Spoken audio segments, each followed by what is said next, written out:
Good evening and welcome to the Buddhist Path of Awakening course.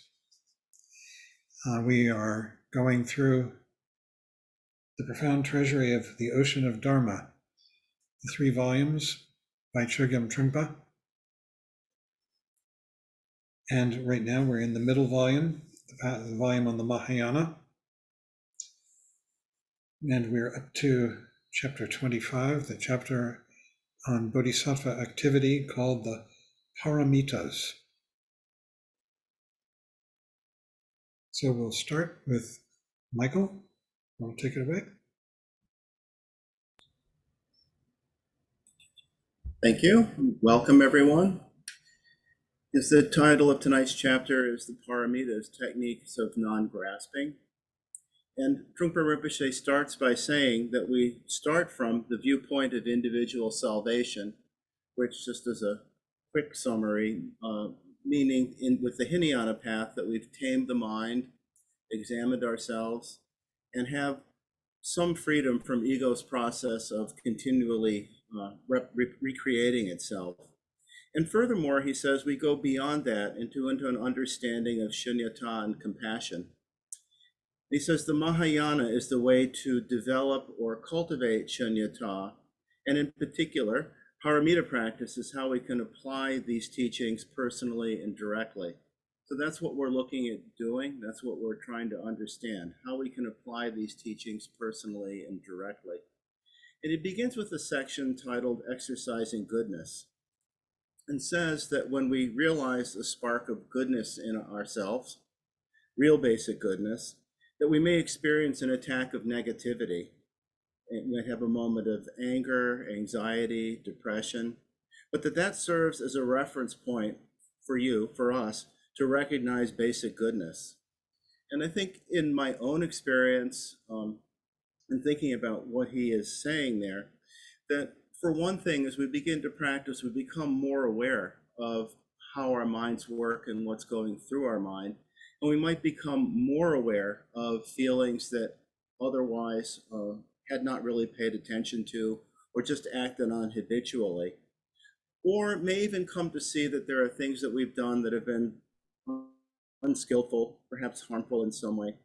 And that at first this might bring up some irritation or self-judgment, self-criticism. But at some point we realize that we can actually identify with our capacity for awareness, and that we could rest in this awareness, and that, that we're capable of more, essentially. What he says is, you're seeing things as they are, so all of it is fine. Basically, if you don't see white, you don't see black. So that's how it goes. Or in other words, that having some recognition of our basic goodness provides a contrast, so that even the negativity that we might experience is a sign that we're waking up.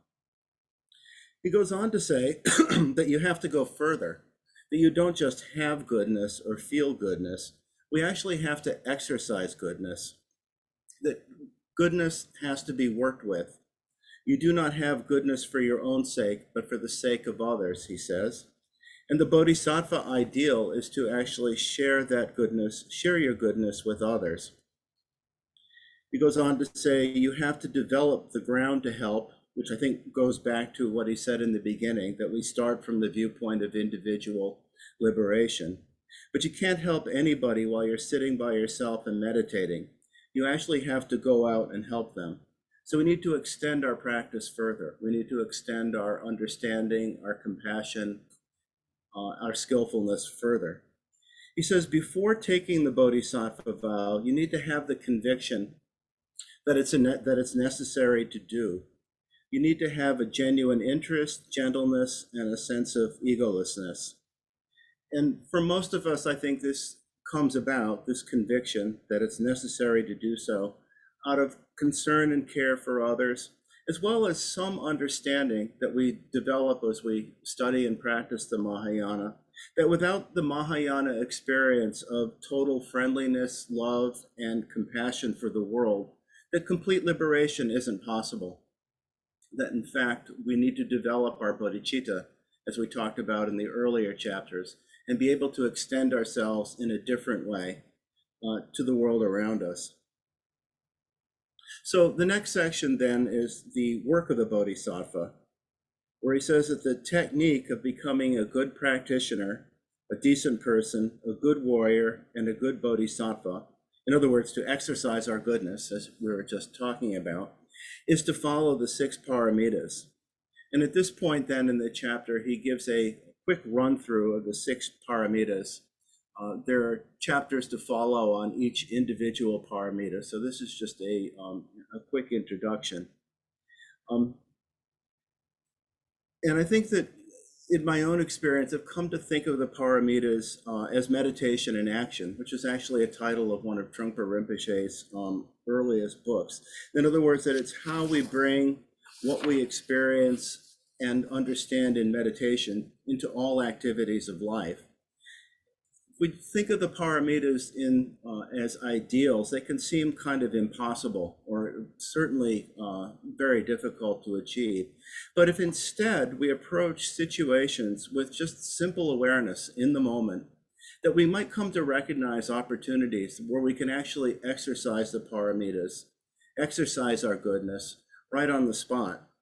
That when we slow down and actually pay attention to our experience, we're able to recognize situations and opportunities where we might be able to express generosity, discipline, patience, and so on.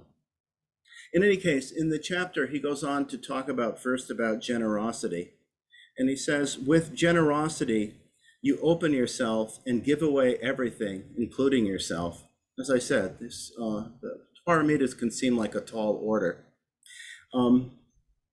But I think this says something about why we need to understand egolessness, which is one of the other things that he said in the beginning of the chapter, why we need to understand egolessness and emptiness, or shunyata. But in the moment, generosity could be as simple as letting go of our personal agenda and just listening to someone openly, up through any kind of sharing with others. And I think it's not hard to see how this is some expression of meditation in action. In meditation, we practice letting go, and we practice becoming more aware of the larger world and more aware of other. And this creates the ground for generosity and non-attachment. In any case, he says that generosity then leads to the second paramita, which is transcendent discipline. And he says with discipline, you don't get tied up in your generosity. You don't have any hangover from giving away too much. In other words, you might not have any regret. And you don't develop heroism from giving so much away. In other words, generosity doesn't turn into some kind of ego trip or some kind of self-congratulation. But the idea of discipline is that you just maintain awareness rather than becoming overwhelmed in some way as we open up. And then out of discipline comes patience, the third paramita, patience. And with patience, he says, you control your aggression by means of shamatha and vipassana, and by means of realizing absolute and relative bodhicitta. In other words, you develop non-aggression, which comes out of seeing and letting things be as they are and not reacting habitually, and some appreciation of the organic possibilities in situations. And so we can react non-aggressively. We can respond with patience. From patience, he says, grows exertion, which is the fourth paramita, which is having a sense of joy in and appreciation of livelihood and practice. Because we find in meditation that being free of fixed mind brings freedom, joy, and creativity. And then after patience comes the fifth paramita, meditation. And here he says meditation means that the cushion is sewn to the seat of your pants so that you always have an awareness of meditation. So he's clearly talking about 24-hour practice, or that we bring what we experience on the cushion into everyday life. And he says something much similar to that in one of the previous chapters we read, chapter 7, Expanding Your Practice, where he says, sitting practice is important, but attachment to sitting practice can become a danger.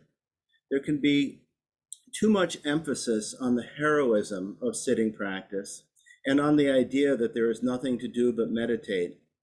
But there's a greater world than your little meditation world, your little meditation hall, and your little meditation cushion. There are other seats. There are saddles and chairs and green grass you can sit on. Everywhere you sit does not have to be a meditation cushion. So the paramita of meditation involves bringing meditation to being in meditation in every experience. And in this way, again, exercising our goodness. And then finally, from the paramita of meditation, the sixth paramita, an extraordinary intelligence begins to open up, known as prajna paramita. From the extraordinary intelligence of prajna, you develop an understanding of mindfulness and awareness, as well as an understanding of all 5 previous paramitas. So traditionally, it's said that prajna is what recognizes emptiness and twofold egolessness. So that, for instance, with generosity, with prajna, we experience what's known as the threefold purity that we read about previously in the chapter on indestructible wakefulness. Threefold purity meaning that there's no gift, no giver, no recipient. And with that, when we're able to recognize that with the recognition of emptiness and egolessness, then generosity is pure, it's free of attachment, and therefore transcendent of ego. And the same with the other paramitas as well. It's ultimately paramita, prajna, is the horse that pulls the chariot, or the rest of the paramitas. Everything begins to spark. He says that prajna is the ocean into which the rivers of the other 5 paramitas flow. He continues to talk about prajna, and when he says that prajna is the wakefulness that occurs to everybody at the moment of panic, at the moment of pleasure, at the moment of doubt, at the moment of comprehension. There is a gap, and before you know it, prajna happens. So with prajna, we experience wakefulness, and in particular, wakefulness to the knowing quality of mind. He goes on to say that the paramitas are the natural habitual pattern of a bodhisattva's work, but there needs to be total involvement in the bodhisattva path so that your approach does not become purely charitable work inspired by an emotional surrendering to the world. The bodhisattva's work is much more organic and somewhat less organized. The organization is within the bodhisattvas themselves rather than being based on any external setup or project. At this point, he's talking about different organizations that do beneficial work for people. But he's saying that the bodhisattva's work is much more organic and less organized. And in particular, the organization is within the bodhisattvas themselves rather than being based on any external setup or projects. You're not looking for any reward, not looking for any achievement, and not looking for any personal compliment to your existence. In other words, the bodhisattva just does what needs to be done in response to the situation, but without any ego involvement. Again, with no solidification of self and no solidification of sense of ego of other. Twofold egolessness that we've been talking about. The bodhisattva's approach has to be much more deep-rooted than that. Such dedication can only come about when you have an understanding of yourself and your particular attitude and involvement in such behavior. And he says in the beginning, the bodhisattva approach may be vague. You may ask, how can I render my service? And he says that question may be the first impact on your mind, but initially it's not so important what you should be doing. It's more important to find out where you are and what kind of world you're in. The question is, what is your state of mind? And you might be confused. But again, I think he's talking about what he said right from the beginning, that we begin from the ground of individual liberation and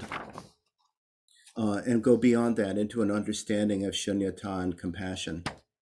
You have some understanding of the bodhisattva vow commitment and faith in the transplanting of bodhicitta into your heart, but you need something beyond that. You need an understanding of egolessness.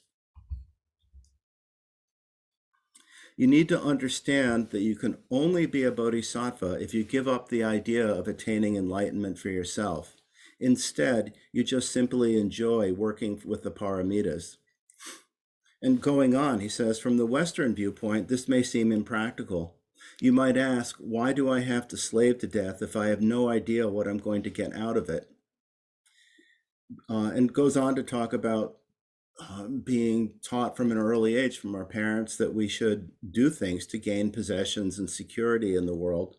But he goes on to say that kind of approach comes from animal instinct, and that instinct continues, which seems to be a problem.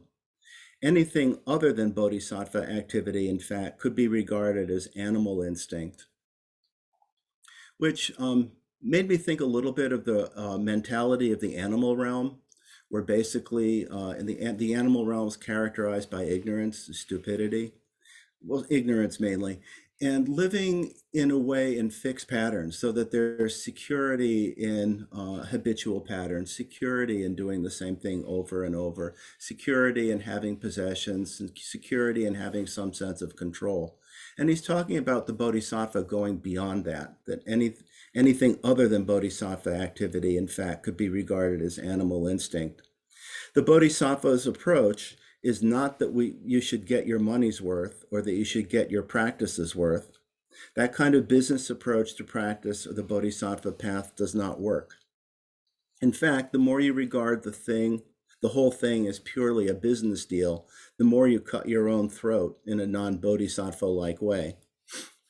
And again, just to review a point that in one of the earlier chapters, in this case, chapter 3 on doubt and delight, where he says much the same thing.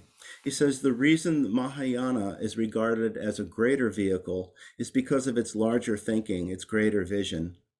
Greater vision means not having any goal. That greater vision of not having any goal and just doing the discipline for its own sake rather than because of any promises that arise is very important. Doing something for its own sake tends to confuse the regular logic of ego. You begin to become very confused and wonder, if I'm doing this for nothing, what on earth am I doing it for? All kinds of problems of that nature come along. And from the Bodhisattva's point of view, that's regarded as great news. Finally, we're cracking down the old-fashioned fortification of ego's castle. Egolessness comes from non-goal orientation. Transcending goal orientation brings not only the egolessness of individuality alone, but the egolessness of dharmas as well. And oddly, we find that a student of the Bodhisattva discipline who has transcended goal orientation can nevertheless speedily attain enlightenment much faster than goal-oriented people who are trying too hard. So the next session then is understanding the subtleties of the Paramitas. And he says the key point of the Mahayana approach is to dedicate yourself to helping other sentient beings. Building yourself up or perpetuating your own existence is regarded as neurosis. So again, we're still talking about transcending goal orientation, waking up on the spot, and being present in a way that we can be of benefit to other beings.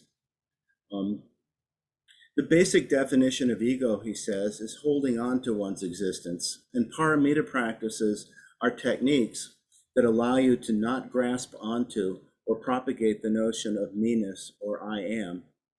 Experiencing egolessness is a process of letting go. But you do not regard ego as an enemy or an obstacle. You regard it as a Brussels sprout that you cook and eat. It's an interesting analogy, I thought. I guess it depends partly how much people like Brussels sprouts. If they're cooked well, they taste good. But if they're not so tasty. But they're always very nutritious. And I think the idea is that we're not regarding ego as an enemy or an obstacle, but something to work with. Think of ego as fixated energy, or that we can actually free up and make use of, that we can actually work with, that we can actually experience the wisdom aspect of ego. But that's not something that's possible if we regard ego as purely an obstacle or an enemy. And in fact, when we regard ego as an obstacle or enemy, usually what's happening is some aspect of ego is looking at something else and trying to create just a better ego. So letting go of the whole struggle actually becomes important, which again goes back to what we just read about non-goal orientation. In any case, paramita is a Sanskrit word that means going beyond, arriving at the other shore. It means crossing the turbulent river of mental gossip and continuous passion, aggression, and ignorance. So the paramitas are transcendent actions in that they transcend ego. And in this way, they are techniques of non-grasping. He goes on to say, in terms of this definition of crossing the river or arriving at the other shore, that the captain of the boat is a spiritual friend who has experience, and you get to the other shore by practicing the 6 paramitas. Paramitas, he says, are not based on holding on to your personal territory. When you become a bodhisattva, you're going beyond habitual patterns altogether. And this again is, we've talked about this before. For instance, in chapter 8, Cutting Ego Fixation, he says the point of Mahayana is to overcome that notion of possession and the ongoing impulse that things should belong to you first and only afterward to others. According to the Mahayana, things do not have to belong to you in order for you to enjoy them. When you realize that obstacles arise from that belief or the habit of ego, you also begin to realize the opposite possibility of overcoming these obstacles and working with them. You realize that you actually possess a state of being that is not centralized in me, my beliefs, my profession, or me as an ego person. So again, when you become a bodhisattva, you are going beyond habitual patterns altogether. In the remainder of the chapter, he actually says that there are 10 paramitas. So the first is skillful means, which he says is an appreciation of things as they are without poverty mentality. That you then, your wish to share your discovery with others is aspiration, which would be the 8th paramita. And you experience strength, which is based on non-struggle, which is the 9th paramita, and therefore it's a natural food in itself. And then finally, the last paramita is wisdom, or yeshe, which he says, to be very clear, it does not come from reading many books or collecting material. That wisdom means that you have naturally settled into the situation, and wisdom is self-contained.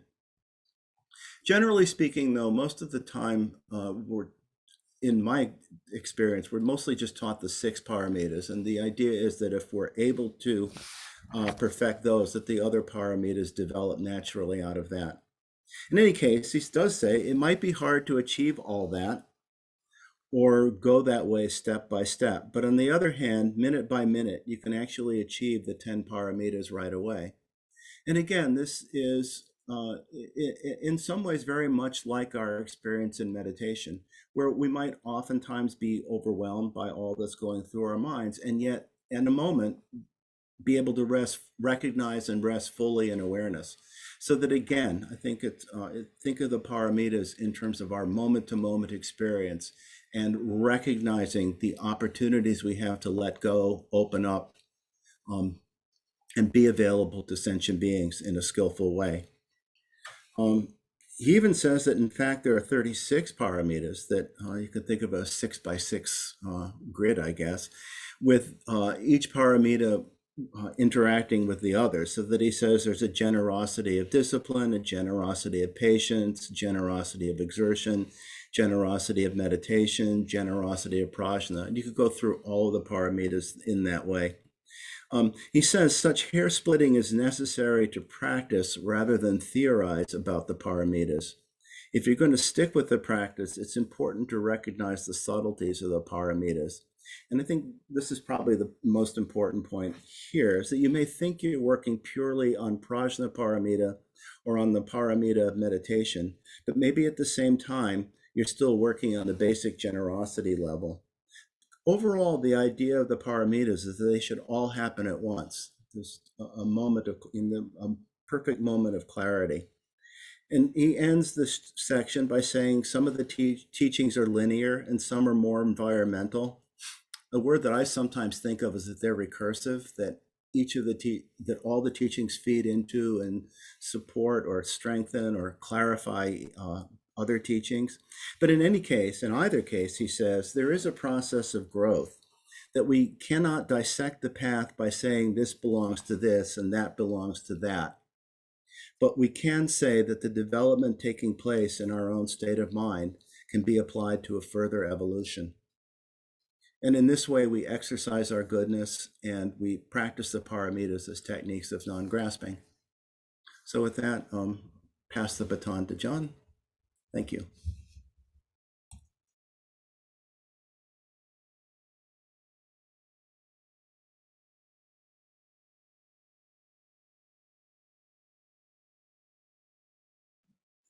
Have to unmute. There we go. Good. A little too fast, but thank you. Thank you, Michael.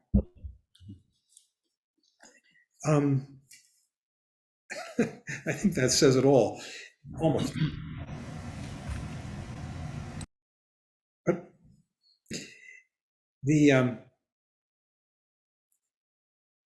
as I listened to that and went over the material again, I was impressed by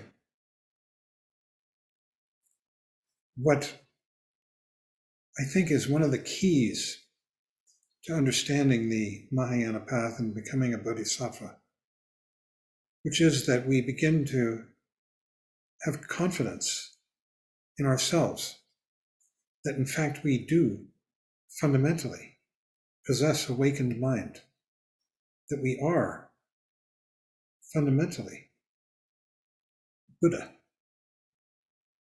that our core and what we truly are is bodhicitta, awakened mind, awakened heart. The problem with being a confused sentient being, you could describe it, the whole problem of ego, as one of self-attack. That is ego's main job, is to be critical of oneself and to feel that one constantly must improve because one is inadequate. That is the whole language of ego. Things are not okay, I got to make them better. That's the job of I, is to make things better. And the corollary of that job is they're not good enough.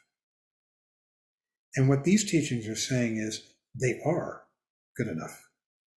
And that we need to drop that self-criticism, self-doubt, self-hatred, and begin to acknowledge and recognize and see and live in our awakened mind. This is one of the reasons that sitting practice is so important and essential, because the very first principle of sitting practice is that we come back from dream. And those dreams are always the dreams of ego, of self-attack, self-improvement, self-criticism. And when we come back from them, here we are, just very simply here in this space, with whatever happens to be arising, whichever of the five senses, sense objects, as well as mental objects, are arising now. We come back to this. That confidence, the ability to come back to this, is core. It's essential. And it's what enables us to become bodhisattvas. And it doesn't mean that we're going to become some glorioso, terrific, person that everybody's going to admire. That's beside the point. That may or may not happen, and who cares? Because really, what it means is that we are beginning to settle into our own true nature, who we actually are. And in doing that, we begin to develop these paramitas, these transcendent virtues. They are descriptions of what it means to have confidence in our awakened mind, to come back to this and to operate in this space of awake, of awareness. And when we do that, these are the way it's described: generosity, patience, discipline, energy, joy, meditation, prajna, all the rest. It's also said, not in this chapter, but elsewhere, that prajna is the key. And it's there from the beginning. You cannot have the very first paramita without prajna. What prajna means is that intelligence, that awareness that's here right now, in the present moment, whenever we come back from dream, the dream of I and other, the dream of making things better, which always means making them better for me, one way or another, for this I. This is a conversation, it's a myth, it's a dream that we inhabit, this thing of making things better for a me. And when we stop having that conversation, that story playing, then there's just this open space of awareness full of the beauty of the phenomenal world. And in that beauty, this is where the Paramitas arise. This is where they take place. So, Paramita practice, he says in this next section, is not wandering in samsara. Samsara is all of the self-doubt, self-criticism, and criticism of others too, which is just another version of self-doubt and self-criticism. It's just wanting things to be better, different. This is the activity of ego. This is what keeps ego busy. This is its raison d'etre, its reason for being. It has no other purpose than to criticize and want things and try to make things different, better, according to some idea. And when we drop that mental activity and just come back to here, awareness right now, then we're entering the space of the Bodhisattva. Then we are beginning to enter the space of egolessness, because ego has no function here. So he says, Paramita practice is not wandering in samsara. Samsara is what we've just described, nor dwelling in nirvana. Nirvana is a mythic kind of state of bliss, a concentration. It's as if you could concentrate one pointedly on something and achieve a kind of trance state, almost like a drug state, an altered state. You know, take a lot of ayahuasca, take a lot of psilocybin, and achieve some kind of happiness. That would be a nirvana. And we're giving that up. And we're just coming back to this clear, open sanity. He says, so it transcends both worldly views and Hinayana notions of virtue, like we're not going to become some kind of good person, and by doing that, get some points. And the Hinayana notion of peaceful attainment, nirvana, sort of wiping out any kind of strife. Paramita practice is based on the realization that there is no individual here seeking individual little goals. It's just a myth. It's a story that we tell ourselves from time to time. This story of me looking for my goals. And he says, that's that. It's just we let go of it. Your existence and the existence of others are both questionable. They're fictions, stories that we create. The only thing guiding you on this journey is a sense of delightfulness, warmth, and sympathy. And that's what that means, is that every time we come back and we start to inhabit this world with confidence, confidence in the wholesomeness. He started out this chapter by talking about basic goodness. This is a term that I and others had never encountered until we started getting the Shambhala teachings. It's core to the Shambhala teachings. And what it's saying is that this life, that this being here, is fundamentally good. What that means is good doesn't mean good as opposed to bad. It means that it's fundamentally worth being here for. To come back from dream to this, it's fundamentally worth being here for. It's fundamentally of value to be alive and be a human being, and especially to be a human being who's not dreaming, to be one who's awake now in the moment. So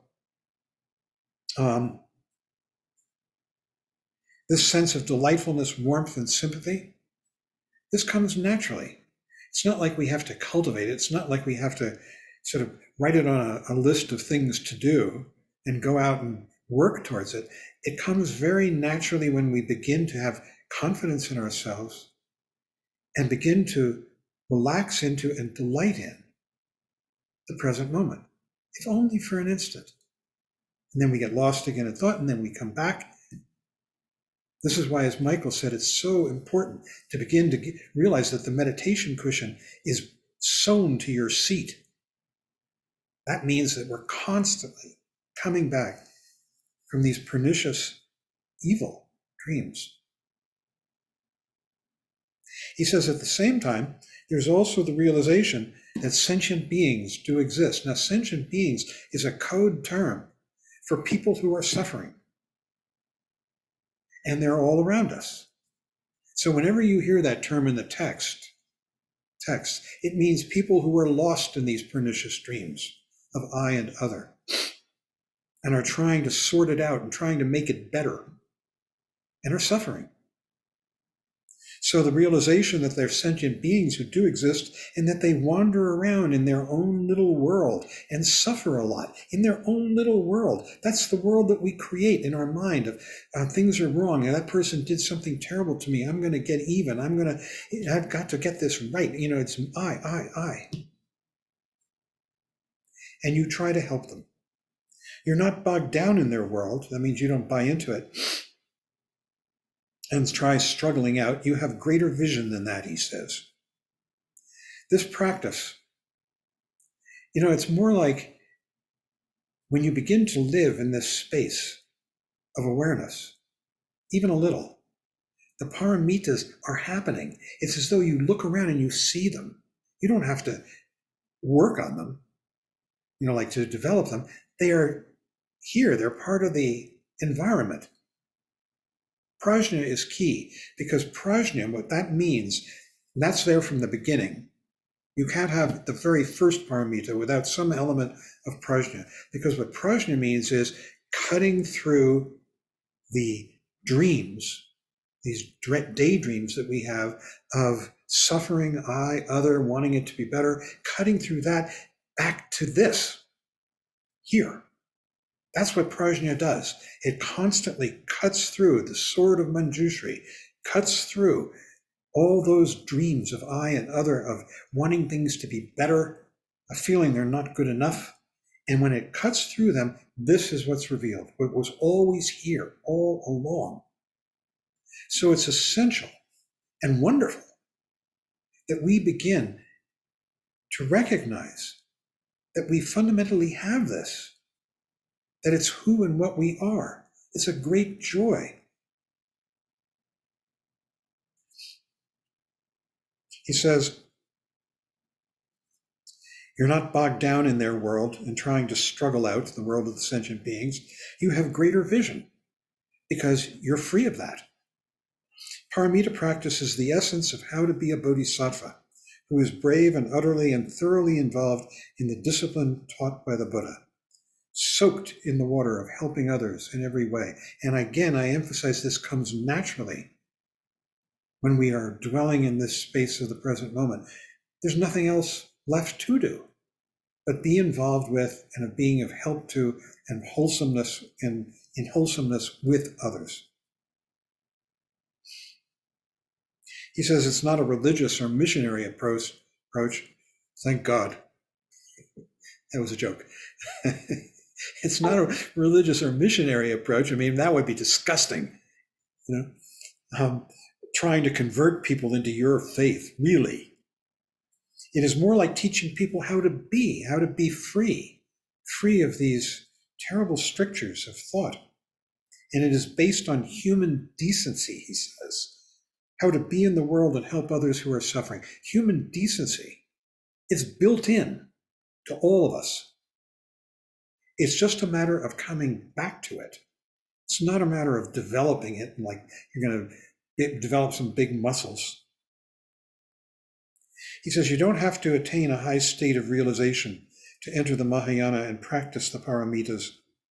There is always a way for very ordinary and basic lay people like ourselves to enter the path and experience the teachings and attain some level of realization, which might be crude, but workable. It's workable because it's grounded in coming back to this world as it is. You are worthy of becoming a dharmic person. Now, that's the key statement that we so often don't believe. And so we feel like we have to make ourselves better. And in doing that, we fall away. We get lost in confusion. You don't have to purify yourself first. You give up ambition to be the highest. You begin as king. You begin as Buddha. And in the process, he says, you could become a millionaire. And then there are 4 characteristics of the Paramita process. The first, and this sort of is just sort of reiterating, I think, everything that's been discussed so far. It overcomes neurotic hang-ups and defilements, which are I-oriented. It overcomes them, because every time we're sitting here, we're meditating, we're thinking about something full of anxiety and anger and hatred or desire or whatever it might be, and then we realize, oops, I was lost in thinking. And we come back, and we come back to the breath, going out, or whatever we might come back to, space. And suddenly all that dissolves, it disappears, that neurotic hang-up, that neurotic, anxious, painful story. And here we are. And frankly, here we are, without making it glorioso or anything about it, is we're being awake. We're being Buddha. We're exercising, or we're embodying bodhicitta. So it overcomes neurotic hang-ups and defilements. Paramita practice develops an understanding of the threefold purity, because we're not being pious. We're not saying, oh, I'm going to give this person something and then I'll get lots of points and I'll be a good person. That's the reverse of the threefold purity. The threefold purity is you just do it. You just do it. Why? Because it's pleasurable, because it's full of joy, because it's awake. The emptiness of the actor, the action, and the object has to be very clear. It's not like we go around testing ourselves for it, but in retrospect, you could say, it was gone. There is no you, no action to perform, no other object of the action. And then the third quality is you are completed, precisely. Completed, that means that you've come back to this. There is no more that you need to acquire. This is full, complete, now, every instant. And your actions benefit others, because they're in here in the present, they're awake. Every time we come back, there's a quality of pleasure to it, of joy, of friendship, and of complete naturalness. It requires that we begin to develop confidence, the confidence to just be. And here he says, in this last section, the intentional action in Paramita practice. Trying to perform the Paramitas is a problem. Yeah, sure, because it's full of ambition. You don't actually try it, you just do it. And then it's almost like you notice in the rearview mirror, oh, that was generosity. Oh, that was discipline. Oh, that was meditation. He says there will be obstacles and problems, but you keep doing it rather than trying to do it. At some point, it becomes real, he says. It becomes real because it's this, here and now.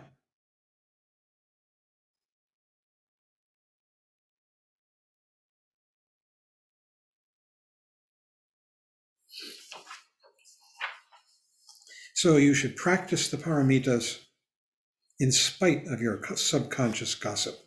What that means is you're sitting there having all kinds of subconscious gossip about whatever, neurotic, anxious, unhappy. And then you come back and there's the Paramita and it's happening.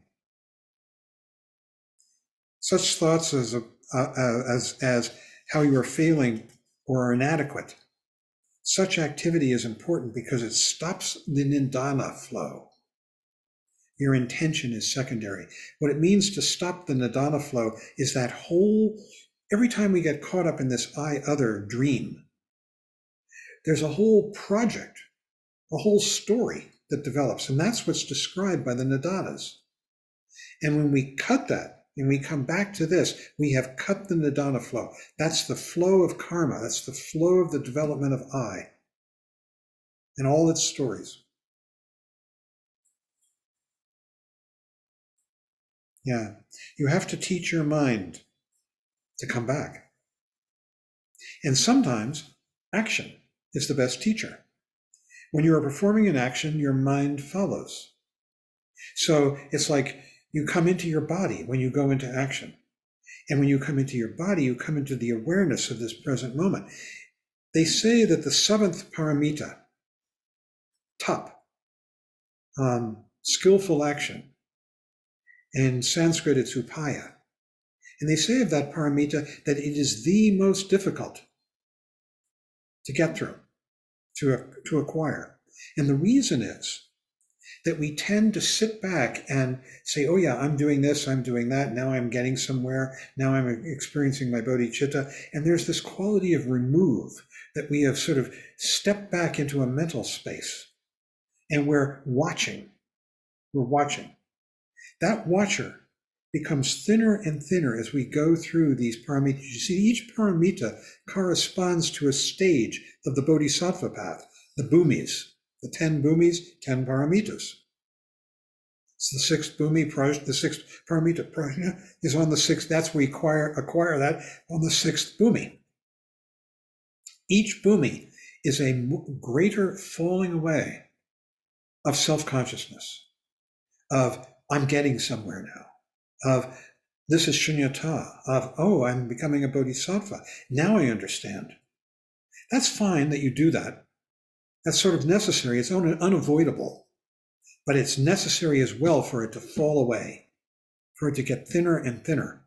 And that's what happens on the bodhisattva path. And they say that the seventh bhumi, which is the bhumi where upaya, skillful means, top in Tibetan, upaya Sanskrit, where that's experienced is the most difficult. There's sort of an inflection point. The first bhumi is the most difficult, just to get into the bodhisattva path, because it requires more of a wake up. But the seventh bhumi is the second most difficult, because there you are giving up a lot more of the watcher who's saying, now I'm doing it, now I'm not, by going into action. And that's what he's talking about here. He says, where is it?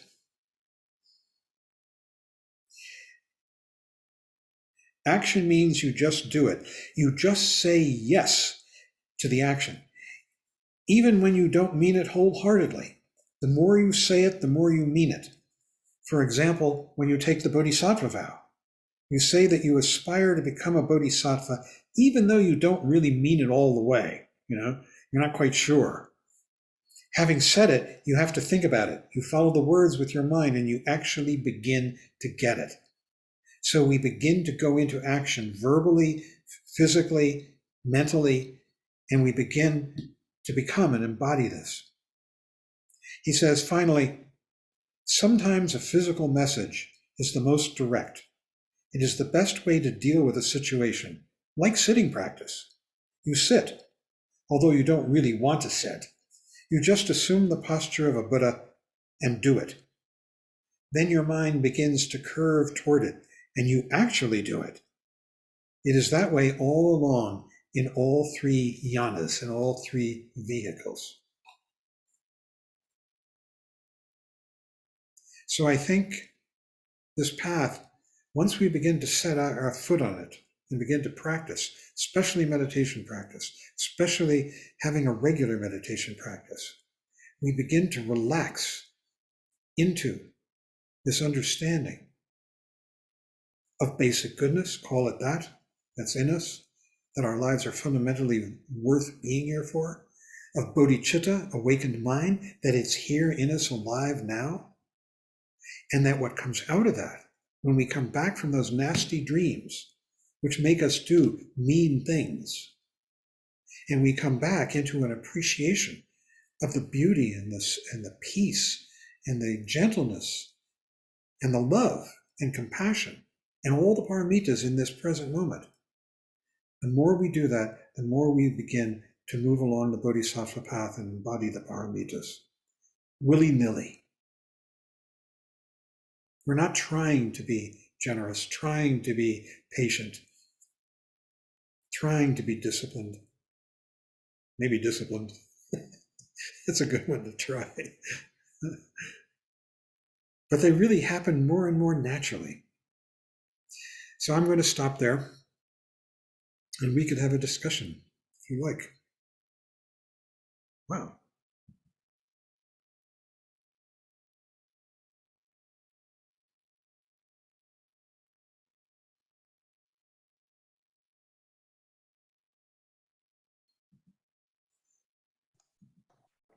Hi, John.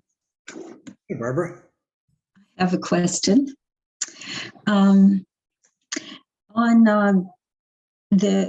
this chapter on the second title, Exercising Goodness, it starts out, when you realize a spark of goodness in yourself, real basic goodness, you may experience an attack of negativity, like anger, anxiousness, depressed. And then, goes on to talk about a little bit more, but that puzzles me. I'm not sure how to understand that. Well, just speaking for myself, and maybe others, including Michael, have some ideas. When I realize that I'm having an attack of negativity, if I have the strength of mind, I can realize that there is an alternative. And the alternative is to give up that very entertaining story that is embodied in that negativity attack about how this person wronged me. Why would you have an attack of negativity after you realize a spark of goodness in yourself? Because we are habituated. We have habits, long-standing old habits, and they keep coming up again and again. And really the process of the path is one of recognizing those habits and letting them go. That's the way we wear them out, by bringing them to awareness. As long as we don't bring them to awareness, we roll around in the story. That person, they're so terrible, they did this to me, I'm going to do that to them, blah, blah, blah, blah, blah. And it goes on, right? Mm-hmm. But as soon as we realize, oh, look what I'm doing, then you have an option.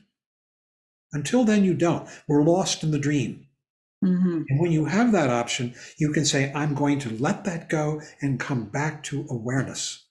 I'm going to go out with the breath, dissolve, and here I am, whatever you're going to do, however you do it. Mm-hmm. You come back to awareness. And then when you do that, if you've got some experience of it, you can begin to recognize that within that awareness, there is basic goodness, that this awareness is awareness of a world that is fundamentally worth being here for, that is fundamentally, in the present moment, wholesome in that way. But until you have a moment of negativity and recognize it, you have to recognize it, then there's no option. You're lost in the dream. Why would anyone experience an attack of negativity after you have a spark, you feel a spark of goodness in yourself? I mean, that I would think that would generate a spark of happiness or upliftedness, but it does. But the problem is that we have these long-standing old habits, and they re-arise again and again. They have to be worn through. They live in the alaya. Freud called it the unconscious. In Buddhism, way preceding Freud, they called it the alaya consciousness, the storehouse consciousness, where all these habits that we have of liking and disliking and feeling, all the different emotions, they all hang out there as seeds. They're called bijas, waiting to be sprung to life by something. They come up in dream, they come out as we walk down the street and you see somebody who reminds you of it, and then it comes to life and it takes over your mind. And the instruction is that you bring it to awareness. What that means is, as long as you're lost in the dream, there's no awareness. But when you see it, then you have an option. And you can come back to awake, to awareness. And the more we do that, the more that we come back to awareness, the more we recognize it. We recognize that awareness and that wholesomeness. And the more we're drawn to it. They call this the wearing out of those seeds. You wear them out. And you can read about this. Thich Nhat Hanh has a wonderful book about all of this called, I think it's called, now they changed the title, and I think it's called Understanding Your Mind, or Understanding Mind. Understanding Your Mind, I think it's called. And he describes this, and the funny thing is, this is all Yogacaran theory, Yogacaran doctrine. The Yogacarans were a school that arose in the 6th century AD in India. And they codified all this, they described it, and they wrote it in verse. The two main protagonists were a guy named Asanga and another named Vasubandhu. And they wrote essays in verse. And then they wrote commentaries to their essays, right? So for your amusement, Thich Nhat Hanh did exactly that. He wrote his book in verse and then wrote a commentary to it. He was imitating Vasubandhu, 1400 years later. It's beautiful. Mm-hmm. And what he says is that these things, these habits, are so strong. And then in the, I just love this part. I don't quite understand it, but in the numbers. But what they say is that there are 81 grades of strength for every one of these nasty habits. Like you get pissed off when you see dog shit in the street. I don't know. You get pissed off when somebody uses a particular word. And you've got this habit, and it has 81 grades of strength. And the way in which what you have to do is wear it out by constantly waking up, bringing it to awareness. You're lost in the dream. Oh, I'm dreaming again. You bring it to awareness. And you wear it out in 81 grades. And the 81 grades, this is where I don't quite get it, are strong, strong, strong, strong, strong, medium, strong, strong, weak, strong, medium, strong, medium, medium. You get it? And you keep, by bringing it to awareness, you slowly burn it up. You wear it away. This habit of going into nasty, neurotic thought, which we've got. And this is what it means to be a sentient being, a confused being, is to have all this stuff. Mm-hmm. This is our path. Okay, great. Okay. Thank you, John. That was great. Yeah. So the trick is for us to constantly wake up from the dream, see it, and let it go and come back to, we have to, Rinpoche said it over and over again, shift our allegiance from those dreams, which are so sticky. They really, they want to hold on to hold our allegiance. Shift our allegiance from them to this, to awaken, awake in the present moment. That's the path. Okay. All right. Great. Thank you. Yeah. Just to tack on a minor point, think about that point in meditation where we're lost in, whatever we're lost in, and then we have a recognition that we've, drifted, we've wandered, and we come back. Sometimes when we come back to, and then get lost in some kind of self-judgment or self-criticism. And I think that would be a small example of, we experience some sense of goodness, but then because of our habituation, we end up in some kind of negativity again. So It's not the only thing, but it's just one way to see it in terms of our actual experience in meditation. And I think overall what he's talking about, as John's saying, is habituation, and that these moments of goodness give us a contrast. And maybe on a bigger level, in terms of just contrast, is that the more we practice, the more we come to see that the times when we've acted on in some negative way, on negativity, the times when we've acted on passion, aggression, ignorance, has been based on confusion, and that it's really unnecessary, that we don't have to be that way. And that also can either lead into further self-criticism, self-judgment, or we could let go and open up. Wow, that's great. Thank you. Mhm. Thank you. Great question.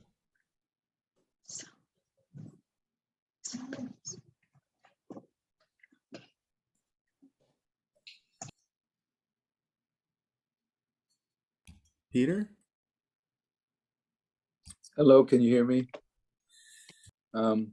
Yes. I make an assumption which may be totally false and totally wrong, but what we are referring to here is for the most part directed towards the existence of our everyday life from moment to moment. Is that accurate, would you say?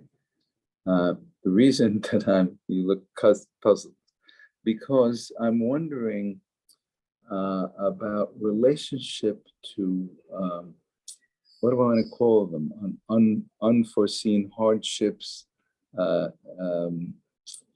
or obstacles that come upon us, such as illness, unforeseeable illness, various what can I say, disasters of some kind or other that are strongly, I think we can say, are strongly interferences into everyday life. How do we relate to the so-called obstacles? Are we saying here, accounting for everything of our behavior, but those genuine obstacles, not things that we make up as, oh yeah, this is hard and this is difficult. In other words, not those dreams, but actualities that are obstacles.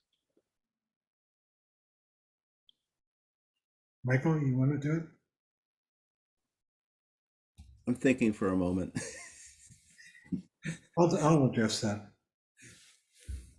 There are things that are going to happen in your life that are painful.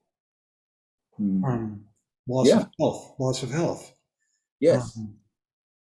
The issue is, what do we think about them? And if we weep and wail and complain and rend our clothes, we're lost in suffering. So what it really takes is the courage to meet it clearly and straightforwardly. Ultimately, we're all going to die, which is the greatest loss of all. Yes. And Trungpa Rinpoche and the teachings admonish us to go into that greatest loss of all cheerfully, cheerfully, without the complaint of ego. Ego is always wishing things were otherwise. It's almost a definition of ego. And that's what has to be given up so that we can deal as intelligently, as powerfully, as realistically as we can with all of the exigencies of our lives. And there will be lots of them. Yeah, that's what I'm saying. Yeah. But not exclusively pointed towards death. Not as what? Not exclusively pointed, this attitude, not exclusively pointed only to death.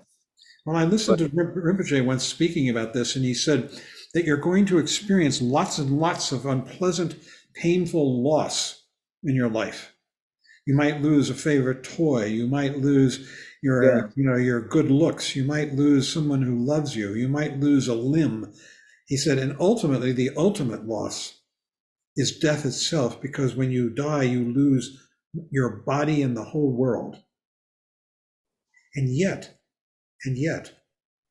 the constant admonition is to go into these losses cheerfully. Huh. Huh. Wow. And we can do it. I think we can, honestly. Yeah. You sure?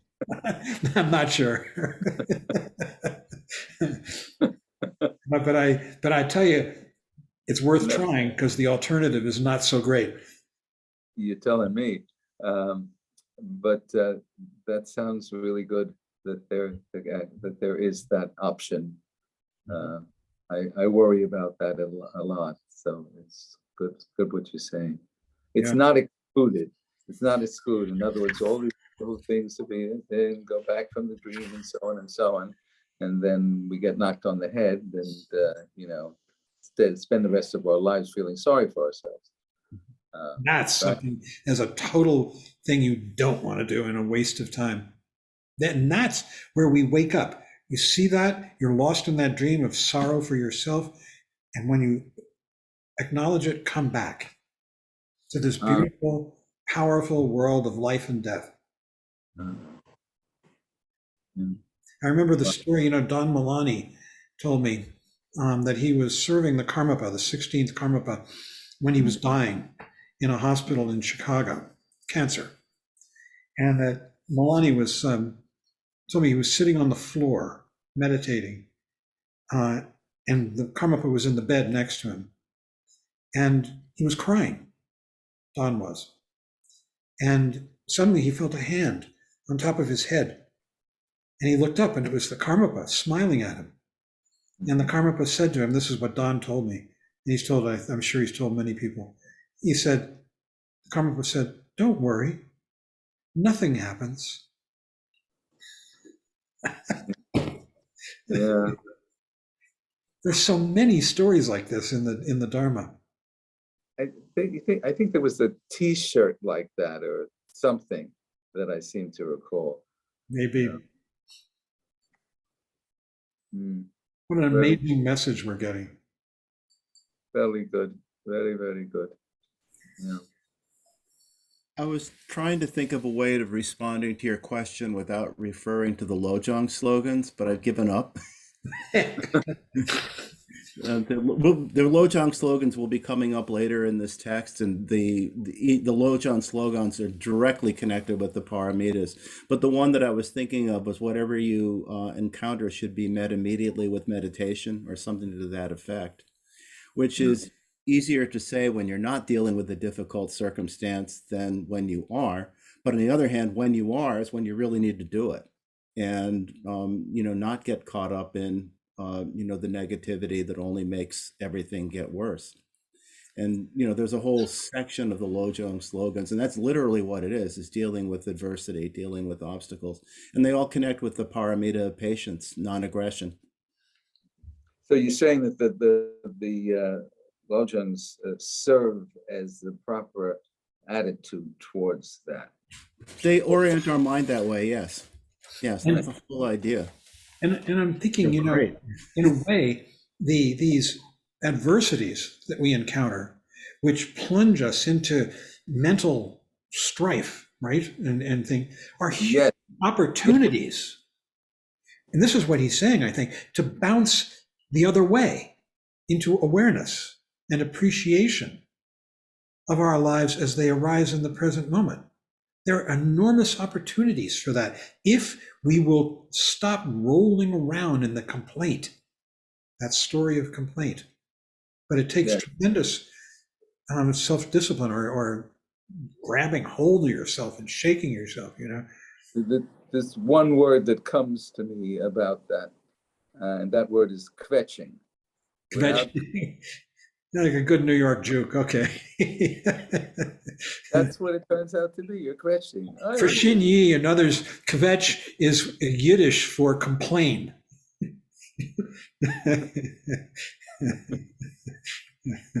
know it well.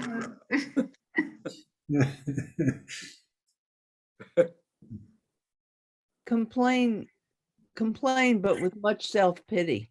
That's good. Thank you. But with what? Complain, but with a lot of self-pity. Oh, yes, that too. I'd like to respond to Peter. I was having a discussion with a friend who's had a lot of, he has a lot of physical illnesses, does his family. And we were talking about something in the news, bad news, as we often find when we open the newspaper. Maybe it was just a week or so ago about the Omicron virus variant. And he just said to me very simply, I choose to be optimistic. I choose to be optimistic. And it really resonated with me that we have choice and we can control that. I choose to be optimistic. And he is a person who is always, always upbeat and cheerful, authentically, and is, appreciative of all the things in life. So I don't know, Peter, if that phrase, if you choose to be optimistic when, everything's hitting the fan, then maybe that's really helpful. The other thing I wanted to mention is just a very short line in the readings on page 195. I love the simple metaphors that Trungpa makes. So this one is the end of the first paragraph. He's talking about prajna and the beginning of, a spark. Everything begins to spark. It has been said in the text that all rivers go to the south and that all rivers flow into the ocean, and that ocean is prajna. And I just love that metaphor. It's very beautiful. Thank you. Nice. Thank you. It's a challenge. It's all a great challenge, I find. Anybody find it easy? Oh, Huh? no. No.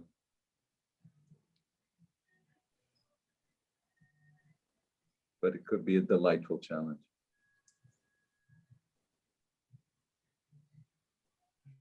I mean, it's an amazing prospect that is being offered us to shift our loyalty from the world of complaint in thought into this beautiful world of the Bodhisattva.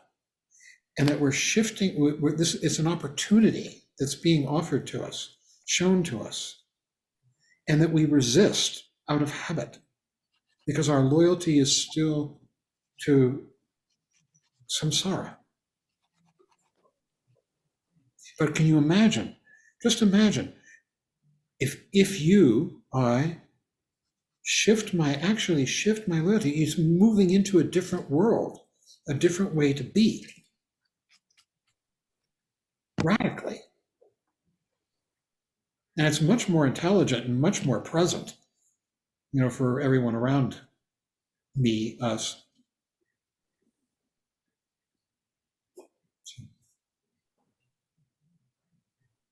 Tomorrow.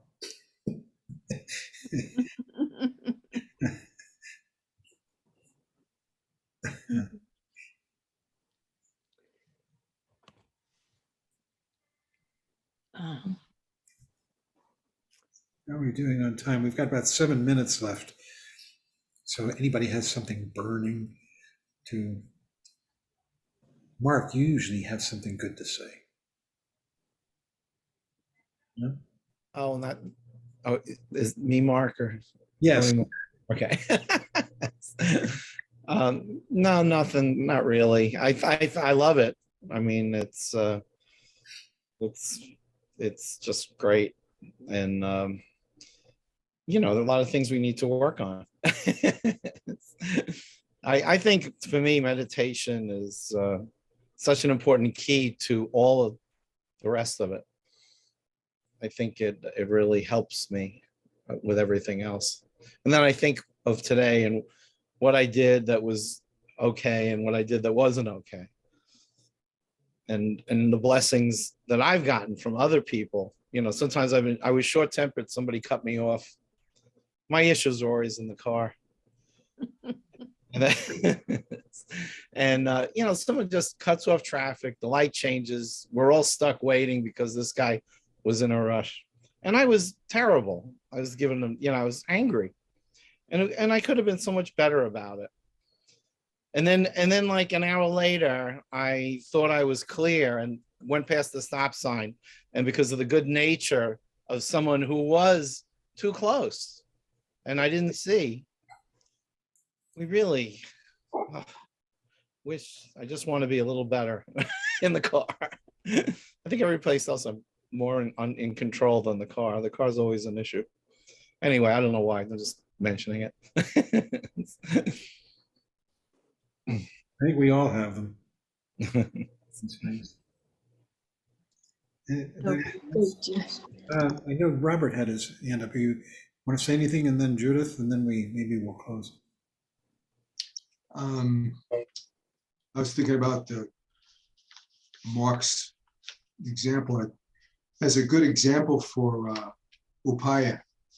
It comes in that moment that we, or I don't really expect it, and it's there, and like the idea of what to do with it doesn't even come up. It's either I'm dealing with it appropriately or not.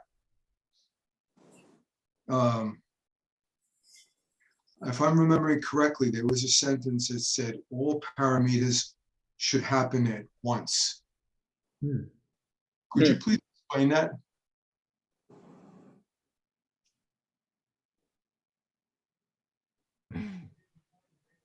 I'm sorry, Michael, did you have? Trying to come up with, there's actually something very specific that I'm trying to remember, and I'll actually look it up for tomorrow night if I have a chance. But I think the basic idea is that sometimes Trungpa Rinpoche presented the Paramitas as each one kind of takes care of something that could be a residue from the previous one.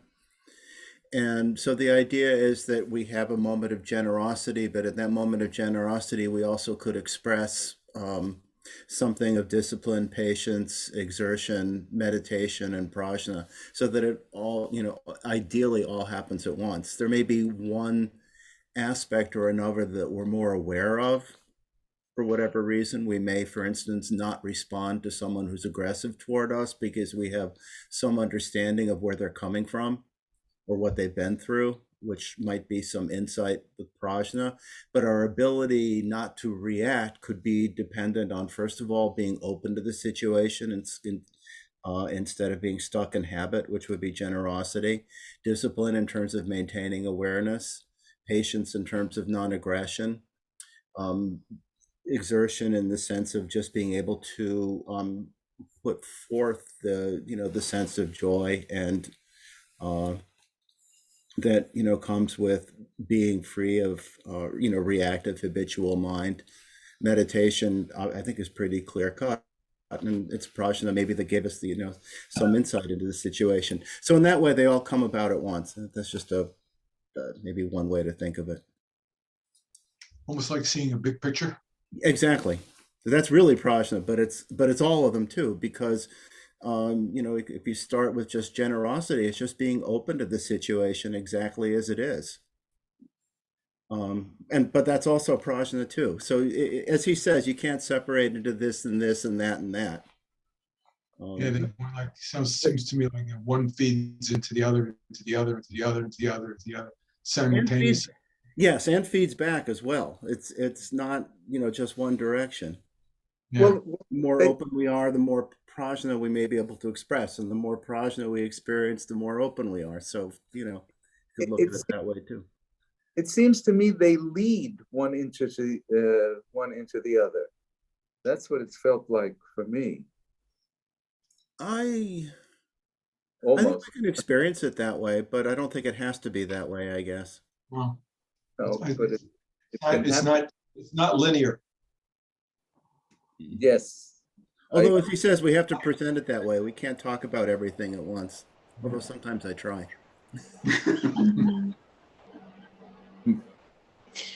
And is it true that the paramitas it's not that we're really trying to acquire something, go out and try to find them, but it's that they're kind of already within us and we're kind of uncovering them and I think so. And I think like a lot, I've really more and more come to understand a lot of things in Buddhism, that it's really what we're able to recognize more than, something we have to create that's not there. It's more recognizing possibilities in ourselves and possibilities in the situations around us.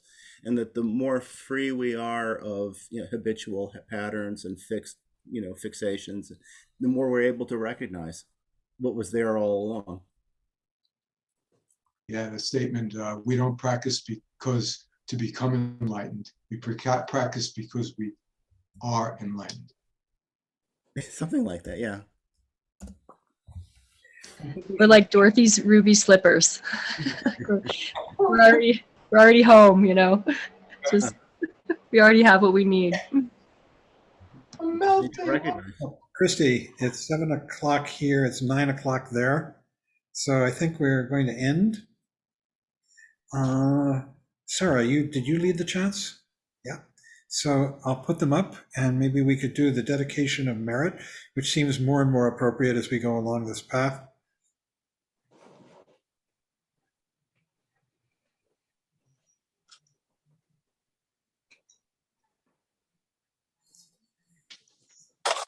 We will close by dedicating the merit earned by our practice for the benefit of all sentient beings.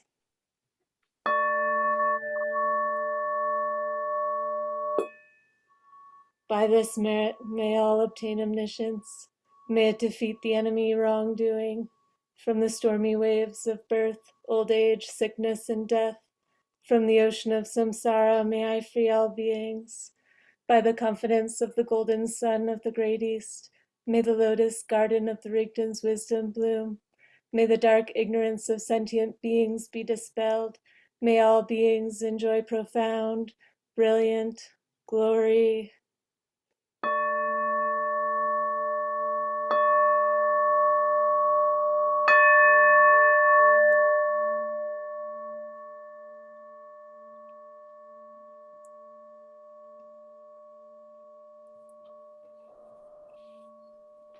Thanks, Thank everybody. you. Thank you Thank all. you. Thank you, Sarah. Thank you. Good to Thank see you, everyone. Thank you Thank all. you, everyone. Night. Thank you. Thank you, Michael. Thank you. Come Thank back. you, everyone. Keep coming back. John and everybody. Hi, Shinji. Good to be with you. Good night. Okay. Good night, Hasta everyone. mañana. Bye. Right. That was great. Oh, Michael, he's hung up. Okay. Good to see you, Robert.